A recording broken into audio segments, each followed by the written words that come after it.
చెప్పండి. పవన్ కళ్యాణ్ వారం రోజులు మాట ఇచ్చాడు, ఇవాళ నెరవేర్చాడు. దాని గురించి మీ మాటలు చెప్పండి.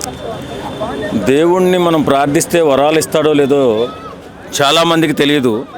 నిజంగా పవన్ కళ్యాణ్ దృష్టికి ఏ సమస్యనైనా తీసుకెళ్ళినా, ఏదైనా అవకాశం కావాలన్నా, మా స్కూలుకో మా ఊరుకో ఏదైనా కావాలన్నా, ఎవరైనా వాస్తవంగా మంచి మనస్సుతో అడిగితే అది వాస్తవాన్ని పవన్ కళ్యాణ్ గారు గ్రహిస్తే తప్పనిసరిగా ఆ సహాయం చేసే గొప్ప వ్యక్తి, మనుషుల్లో దేవుళ్ళ నిలిచిపోయాడు ఇవాళ పవన్ కళ్యాణ్ గారు. నిజంగా కంప్యూటర్లు అడిగిన పిల్లలకు కానీ, అలాగే మొన్న ప్రపంచ కప్ గెలిచి వచ్చినటువంటి అందుల క్రికెట్ మ్యాచ్లో వారిని ప్రోత్సహించాలని ఆఫీసుకు పిలిపించి ఒక్కొక్కరికి 5 లక్షల రూపాయలు సొంత డబ్బులు ఇచ్చి ప్రోత్సహించిన మహానుభావుడు పవన్ కళ్యాణ్ గారు.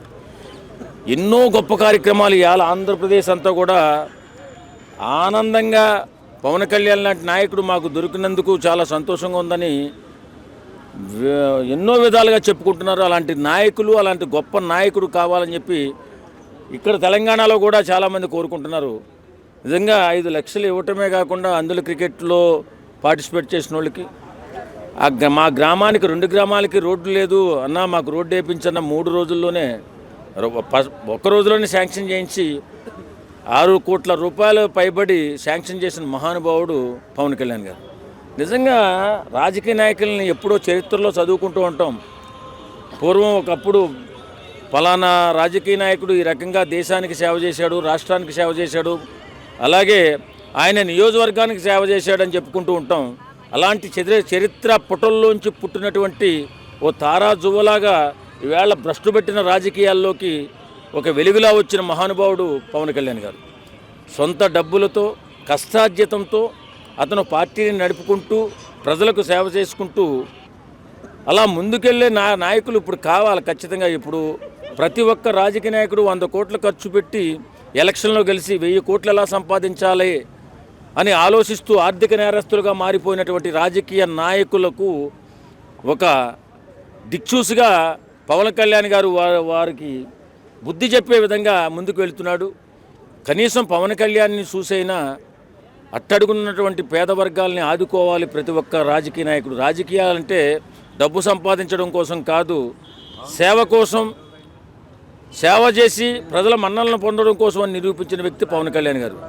ఈరోజు పవన్ కళ్యాణ్ చూస్తే చాలామంది భయపడుతున్నారు. ఎందుకు భయపడుతున్నారు? ఇలాంటి గొప్ప రాజకీయ నాయకుడు మన రాష్ట్రాల్లో ఉంటే మనము దోపిడీ చేసుకోవడానికి అవకాశం ఉండదు కదా అని భయపడుతున్నారు. నిజంగా సేవ చేయాలని ఆలోచిస్తున్నా ఇప్పుడున్న రాజకీయ నాయకులు. కళ్ళుండి గుడ్డివాడిగా ప్రవర్తించేవాడికి, నోరుండి మోగవాడిగా ప్రవర్తించేవాడికి రాజకీయ నాయకులు నేను చెప్పలేదు. పంచాయతీ వ్యవస్థని సమూలంగా ప్రక్షాళన చేసి వేళ 2150 కోట్ల రూపాయలు కేంద్ర ప్రభుత్వం నిధులు తీసుకొచ్చి ప్రతి పంచాయతీ, ప్రతి పల్లె కూడా అద్భుత ప్రగతిలో ముందుకెళ్ళడానికి దోహదం చేసిన వ్యక్తి ఎవరున్నారండి?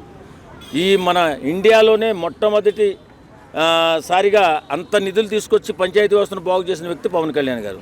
అలాగే ఆయన పదవి వచ్చిన తర్వాత నిజంగా ముందుగా ఎవరి గురించి ఆలోచించాలి? అట్టడుగునున్నటువంటి వర్గాల వారిని, ఎలాంటి అభివృద్ధి లేని వర్గాల వారి కుటుంబాలను దృష్టిలో పెట్టుకుని మనం సేవా కార్యక్రమం ఎక్కడి నుంచి మొదలు పెట్టాలా, కింద స్థాయి నుంచి మొదలు పెట్టాలని చెప్పి కొండల్లో ఉన్నటువంటి కొండ కోయలు వారి జీవితాలు ఇప్పటికీ ఎన్నో దుర్భరంగా ఉన్నాయి.